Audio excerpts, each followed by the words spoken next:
So we're now on the top of Daf Chavav Amid Beis, and we just established that if the synagogue was sold by the Shiva Tuvei Ha'ir b'Maimed Anshe Ha'ir, then there are no restrictions whatsoever. The monies that are accrued by the sale can be used even to buy beer. There's nothing that inhibits us, and the principle of Mailam B'Kodesh doesn't apply. Ravina Havile Lahu Tila Debei Knishta. So he had ruins of a shul, and that was located in one of his fields. And he wanted to use the rubble, the ruins, to build a new shul. Also, Lekami de Ravashi, V'Yomale Ma'ul Mizrah. In other words, do the ruins of the shul still have kedusha to them, or can I do whatever I want with them? Can I use them to build another shul, or alternatively, can I use them just simply to sow my field? And there's no kedusha left after the shul is gone. Amalei zil savne mishiva tuvei ha'ir b'maimed anshe ha'ir. Let the Shiva Tuvei Ir sell you the ruins, the heap of rubble from the shul in presence of the Anshe Ir, Uzra, and then you can do it. So it seems that Rav Ashi held that even a Beis Knesses B'churbano, even when it's ruins, it's a heap of rubble, as we said, it still maintains its Kiddush. Therefore, you need the Shiva, Tuvei Ir, etc. Rami Bar Abba Havika Bani Beiknishta. He was building, Rami, a synagogue. Havile Hahi Knishta Tika. He had an old synagogue.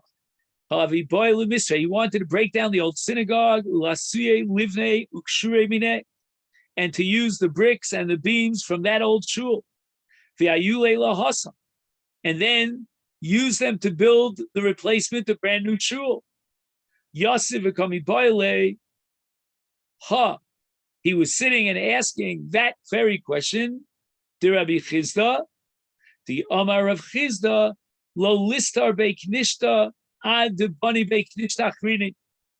You're not allowed to build a shul. You're not allowed to break down a shul until you already have the new shul up and running to replace the old shul. Otherwise, we're afraid that if we let you build, break up the old shul, you'll never get around to building the new shul. So Rami has the following suffix. He says, Hasam mishum shiusa. Okay, if you allow them to take down the old shul, they might not get around to be building the new shul, the replacement shul. That's called shiusa, negligence. But kihai gavna, here, well, what am I doing? I'm taking the demolition for the very purpose of building another shul, and I'm using the bricks, the beams from the old shul for the new shul. There's no chashash of pshiusa. And Rami was vacillating on this question. Basically, they didn't allow it. And I'm tempted to think, I have no proof of this, that this is an application of the general principle called lo plug. We don't use the bricks and beams of an old shul, period. Could be the original Gzeira was made because of Pshiusa, but we don't have to find that in every single scenario there's Pshiusa. Omar Rava, Hai Beiknishta, Chilufa, Vizabuna, Shari, Ogura, Umashkuna, Asu. If you want to sell a shul, you're allowed to do so. Probably he means if there's Sheva Tuvei Ha'ir, you're allowed to sell the shul, and then the sanctity of the shul transfers over to the money. And then you have laws that restrict you as to what you can do with the money. You have to buy Sefer Torah, whatever you have to buy. But agura, you want to rent out a shul or mashkuna, you want to mortgage it out for an outstanding loan, also. My time of kedusha koi. It retains its status and its kedusha. You can't take kedusha and use it for tarchei chol, for secular purposes, mundane purposes.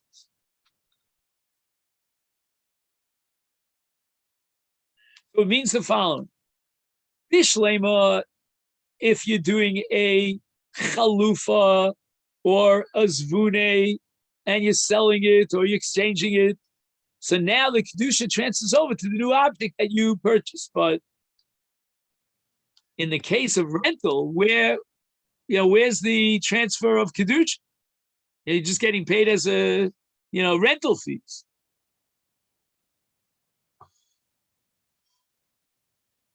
Now Rava goes even a step further and he says, Livnei nami chalufinu vizubinu shari ozofinu asur.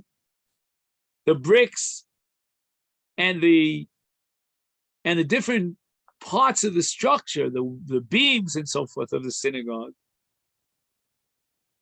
you're allowed to sell them or you're allowed to exchange them, but you're not allowed to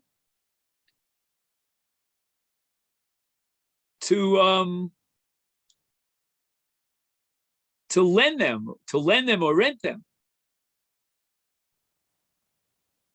So the chiddush now of Rava is that not only is the Beis Knesset limited, and the conditions have to be met in order to permit selling the Beis HaKnesses, and certainly renting out the Beis HaKnesses is not permissible, but those halachas apply even to the beams and the bricks of the Beis HaKnesses, even though we're not talking about the Beis HaKnesses as a whole. Aval b'chadeto leslan ba.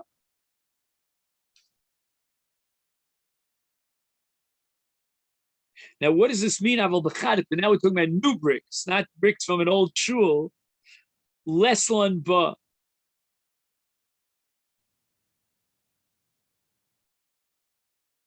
Oh, I understand. Yeah, you have to know the laws of muktzah for this. What he means that we're talking about bricks that were designated for the purpose of building a synagogue. They haven't yet been used.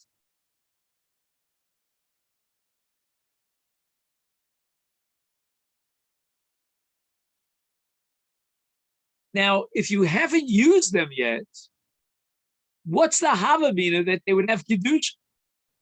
So this is sugya Masechet Nedarim called hazmana, and this is a great debate about whether hazmana milso or hazmana lav milso. Like, for example, shrouds. What are they called?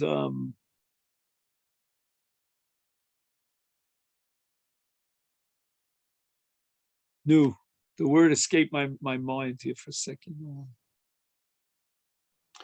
Tachrichim. Tachrichim. Thank you. Tachrichim. If you designate, let's say, a garment as tachrichim, it hasn't been used yet, and tachrichim are also ba'ana, that's a machlokes whether hazmana milsa or lav milsa. So the Gemara says, afilu man di'omer hazmana milsa he. And you would therefore say that if you have new bricks that were designated for a synagogue, maybe it's already has the status of a hegdesh. You can't use it for redirected for personal mundane usage. Ani mili kagona orig beged lemes. Aval hacha bitavui li orig dami. When you weave tachrichim for the purpose of burying the dead, then if you hold hazmana milsa, it becomes awesome. You're not allowed to use and redirect that shroud, that woolen garment, and use it for your own purposes. Aval hacha, but here, when we have bricks that were set aside for the building of the synagogue, the walls of the synagogue, that's comparable to weaving tavui liarik.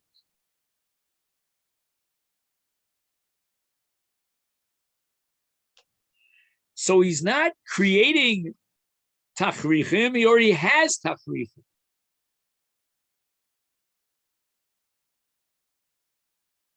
And here also, well, let's just get the analogy. He designates the bricks.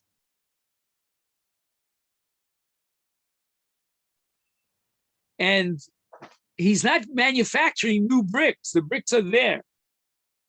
He's just designating them, assigning them for the Beis HaKnesses.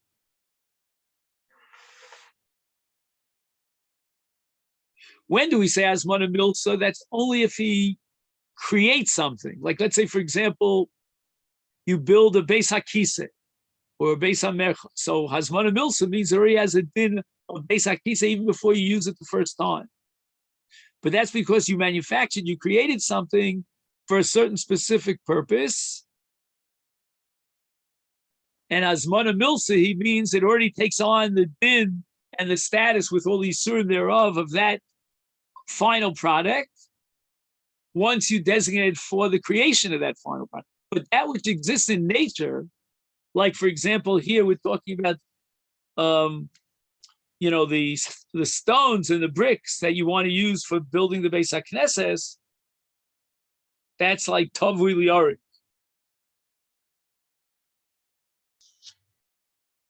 It's already been woven. Now we get to a real suffix. Now, on this sugya that we're about to learn,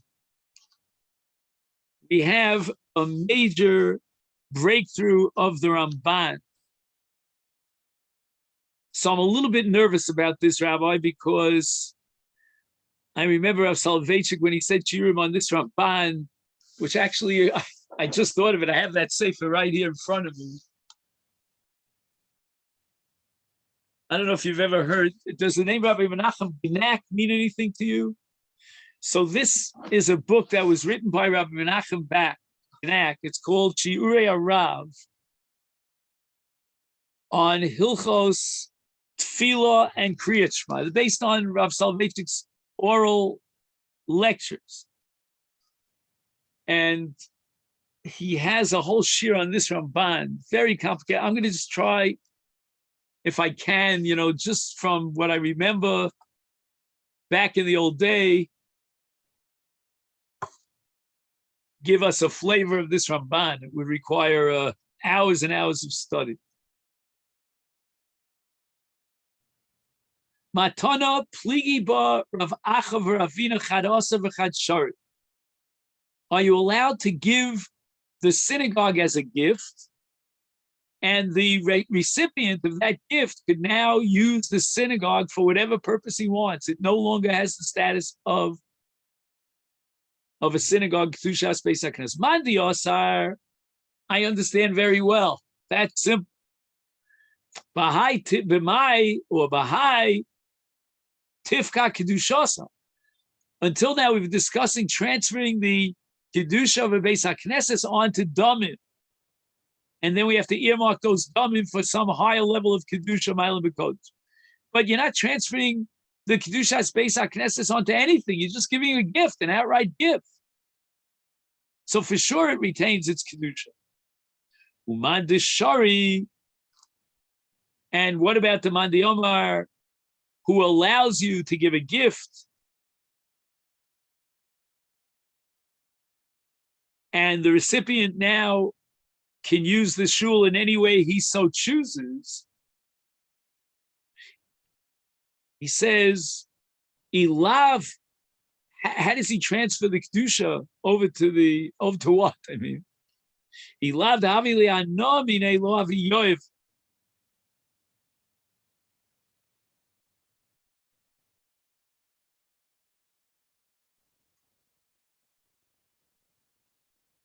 In other words, why are the people in town giving away a gift of a synagogue to a certain individual? Apparently, this individual is Mahana, right? The members of the city are getting some benefit. Maybe this guy is going to open up a free kitchen or a soup kitchen, or maybe he's already donated lots of money to build up the city. Who knows? But Chad Shari means that according to one opinion, the hana that the recipient is getting is kind of like a chalipin to transfer the kedusha of the shul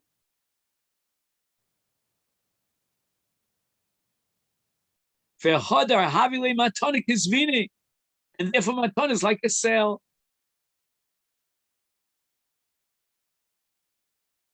So the Ramban doesn't understand what's going on.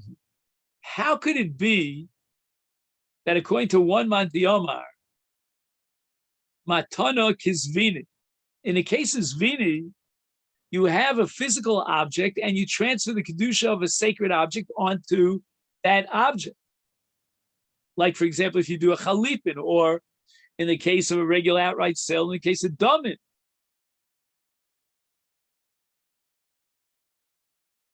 So by transferring the kedusha onto damin, you basically remove the kedusha status of the original object. So the shul, in this case, loses its status of kedusha because it was transferred onto something else, and that's called pidyon.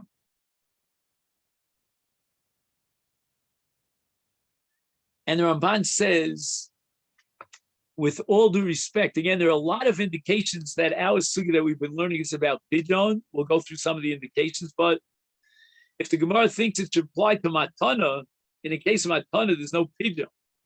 You're not transferring the kedusha onto anything. You're just giving him the whole shul on a silver platter. So we saw in that Mishnah that the monies that accrue from the sale of a shul have to be directed towards a higher level of kedusha.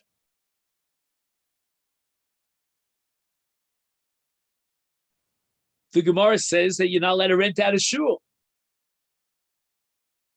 That would also indicate that it has kedusha.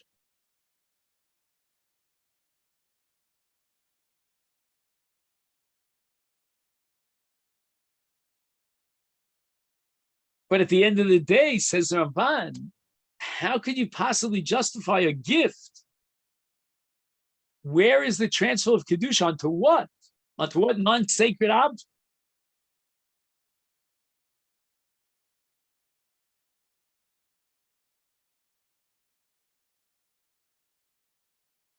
Says the Ramban, a shul doesn't have kedusha.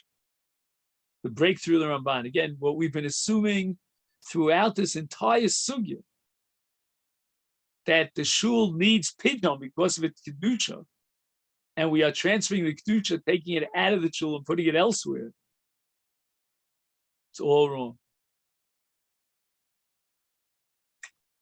So what is the status of a shul? If it's not hegdish and there's no pidyon going in.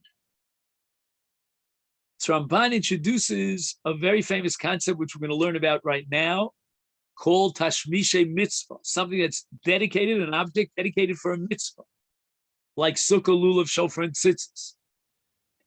And we want to avoid bizui mitzvah. And in order to treat a hefta shel mitzvah properly, like the case of a synagogue with proper kavod, then we have all these restrictions that are written out in this entire sugya about selling a Beis HaKnesses. You're going to sell a Beis HaKnesses and use the monies to gamble in Las Vegas, the Beis Boss. What could be a greater chilul of hegdish? But it's not hegdish. And it's not chilul hegdish. So what is it? It's called naseis mitzvos. At some point, we say that the object is no longer designated for a mitzvah, and therefore you can do whatever you want.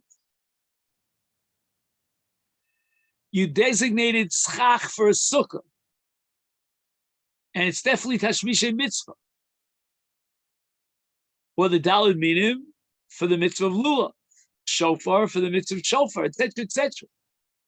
It's a hefta shel mitzvah, but at some point in time, your use of the mitzvah terminates.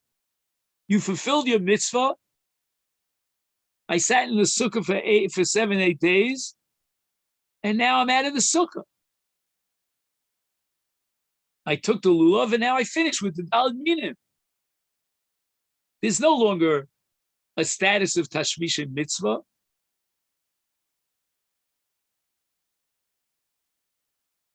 So the Ramban wants to take this concept of tashmish and mitzvah and apply it to a synagogue.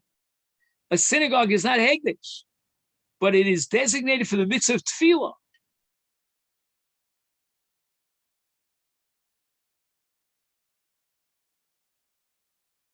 Says the Ramban that when the Zion Tuvei Ha'ir sell a shul, if they have the authorization of the members of that town,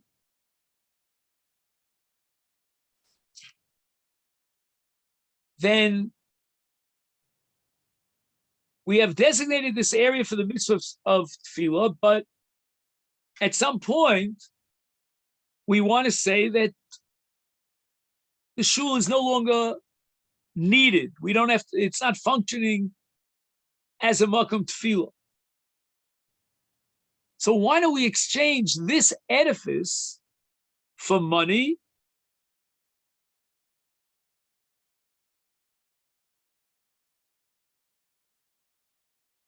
Because it's no longer busy mitzvah. I'm not embarrassing the mitzvah if I've already completed the mitzvah.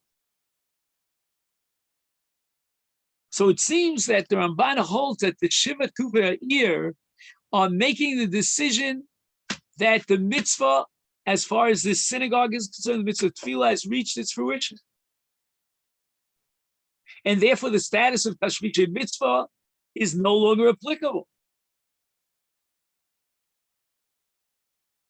So the Ramban says, I understand very well that the Anshe Tuvei Ha'ir, the Shiva Tuvei Ha'ir, when they sell a synagogue, they are getting a benefit from the sale that's necessary. They need those funds. And we're going to require that those funds are earmarked for some greater kedusha. All this within the framework of tashmish and mitzvah. But what about the case of matana?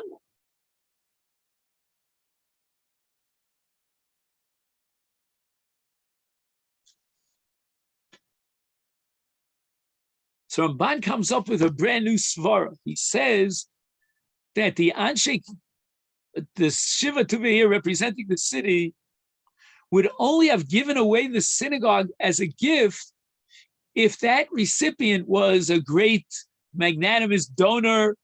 He built mikvos, he built, bridges. I don't know what he built in the city, but we're getting benefit from it.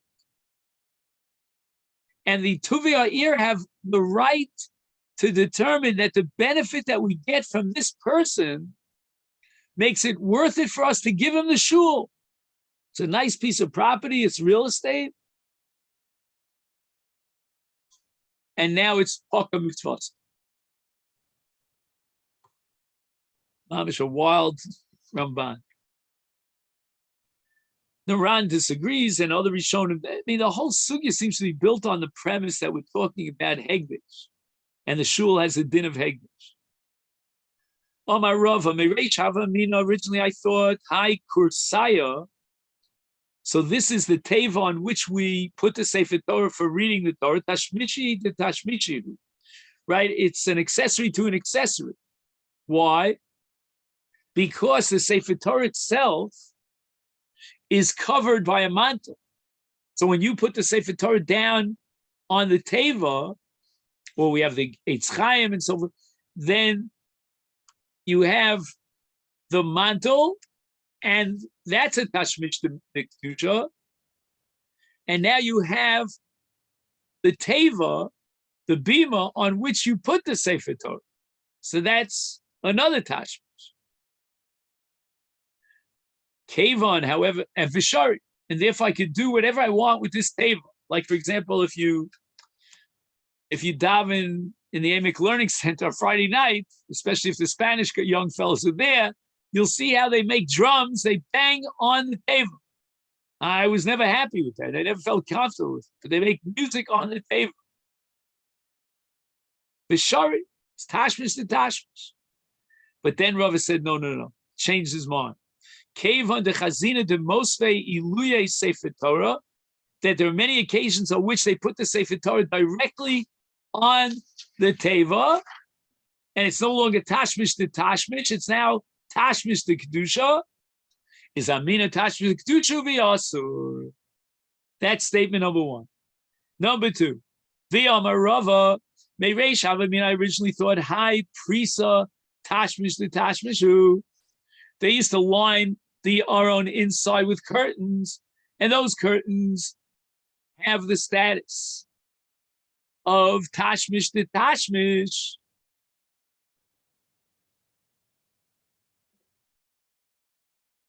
Because the aron itself is not Sefer Torah, the aron is tashmish to kedusha. And therefore, any curtains that you put inside the aron, they have the din, the status of tashmish di tashmish. But says Rava came into chazina di aifile umanchi sifra iluye. So those curtains sometimes are used to wrap the Sefer Torah around. Amina tashmish kedusha hu v'yos.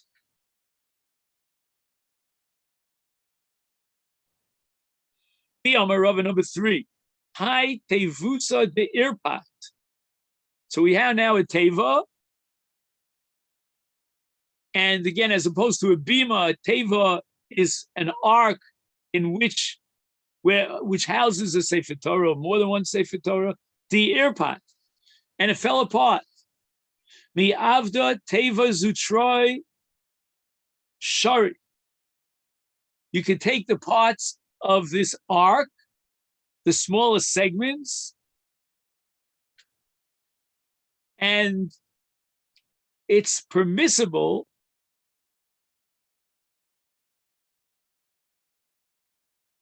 So let's say you have a large ark and it falls apart. You want to now take the pieces of the large ark and make a smaller ark. That's called a teva zutroi, a smaller ark. Shari, you're allowed to do it, but kursaya asur. You want to take the wood of the ark and build yourself a bima, that you're not allowed to do. Because the bima has a lower sanctity than the aron. The Amarav in the 4th psak, high prisa de bava, so you've got now a curtain, and you use the curtain to line the inner compartment of the aron, is lemevad prisa l'sifri shari. Sifri means they used to have scrolls for each one of the 5, separate scrolls for each one of the 5 chumashim.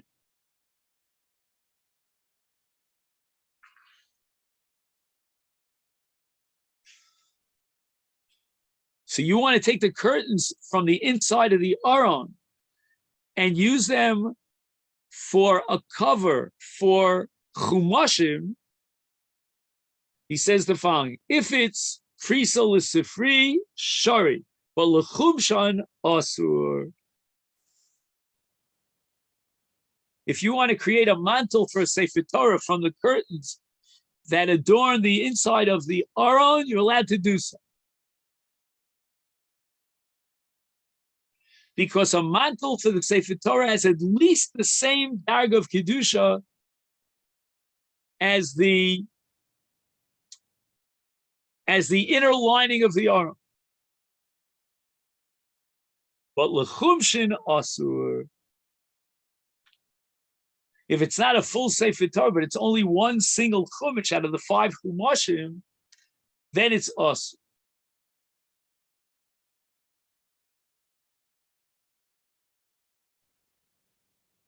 So they had a minig of writing a single chumash on a scroll, and a chumash scroll lacks the sanctity of a full Torah scroll, and therefore to take the curtains that are used to cover the inside of the Aron and designate them as a cover for a chumash, that's us. That's already diminishing its status of Kedusha. Number 5.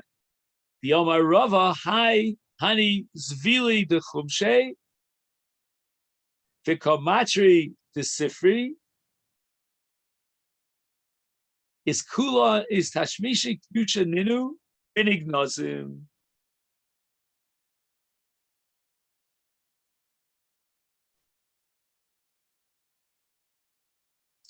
So it's interesting. A chumash written on parchment, one single chumash of the 5, has less of a sanctity, or certainly not higher sanctity, than the curtains inside the Aron. But yet, a covering over a chumash is tashmishay kedusha. And now he introduces the concept of geniza.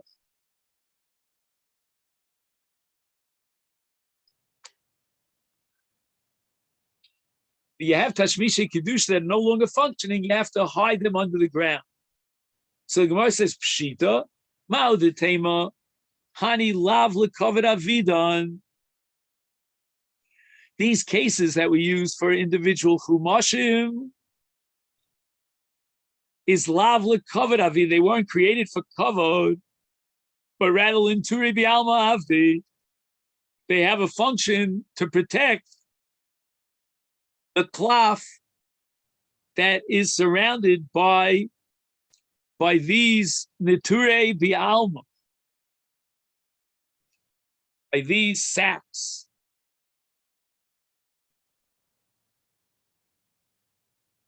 And therefore, there's a real serious havamina here that these are only linturi bi'alma. They don't have that same kedusha level. Kamash malan, no. That as long as they're being mishamesh kedusha, they have the status of tashmishay kedusha. The Jewish people in Rome had their own base knesses.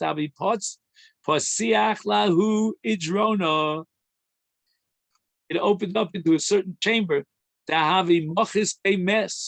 And that chamber was right now for the balance of the Shabbos. So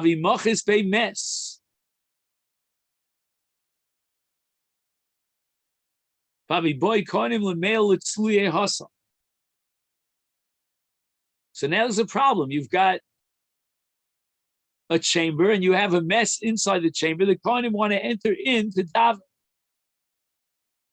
Asu Amru Leila Rava. They came and they told Rava, Amar Lahu Delu Tevuta Osvua. So Rava tells them to take the Aron and block the entranceway into the room. Right, for here we have to know a little bit about Tumas Kalin. So if you have a kli eitz that is put in a certain place, and that's where it's going to remain, that's called asui lenachas.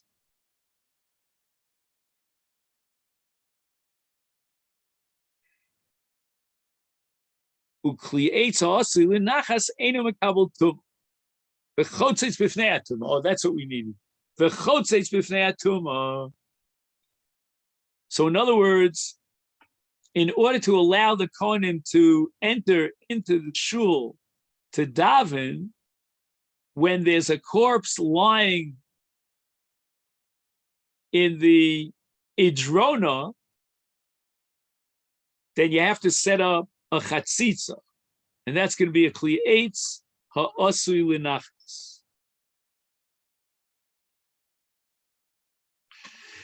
Okay, let's see if we can wrap it up. Amar lahu Rabbanan l'Rav.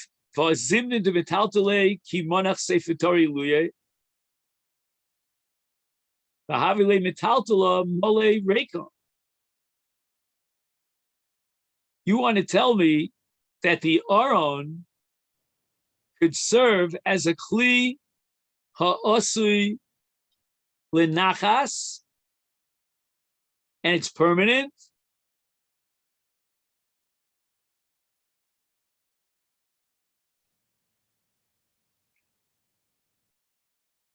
It's not really permanent, because let's say they need a place to put the Aron, to put the Sefer Torah, they'll put it inside this Aron. So you want to use this Aron as a kli eitz ha'osi lenachas, and it's chotzitz v'atuma. This is not osi lenachas, but rather havale metaltala mole v'reikon, something which you move around even if it's full or if it's empty.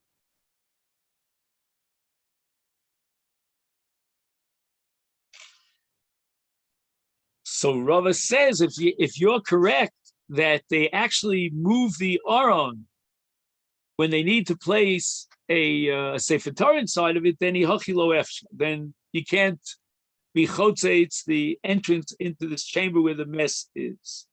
Omer Marzutra mitpachos sforim shebalu. What do you do with we said that there's a status of tashmiche kedusha to the wrappings that cover the sforim. Now they became disintegrated. Osim also tachrichim lemes mitzvah. We will redesignate it as tachrichim for a mes mitzvah. Again, I don't know how often mes mitzvah would happen, but at least we can have ready the tachrichim. V'zui knizasa. That's the equivalent of hiding them away. Yoma Rava Sefer Torah Shabola. Have a Sefer Torah that won out. We have probably one here. Is going to also Eitzel Talmud Chacham.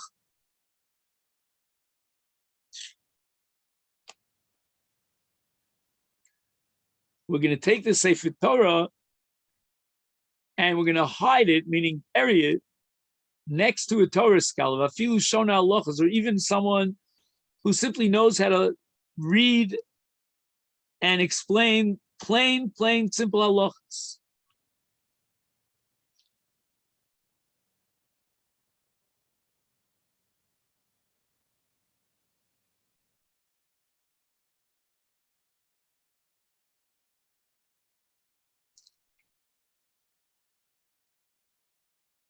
Omer of Achabar Yaakov, he adds a stipulation here, ubekli cheres. We should put the Torah into kli cheres, because that's going to protect the Torah from being deteriorated. Shenemar, I think this is Yeshaya, no, I'm sorry, Yirmiyah, unesatem bekli cheres l'man yamdu Yomi rak. Right, the Jewish people were going into Golus, and they had certain documents so that Amir Hashem, when they or their descendants would come back, so they'd be able to lay claim to their property. And they had to put these documents in a place that would protect them. And they put it into Kli Cheres.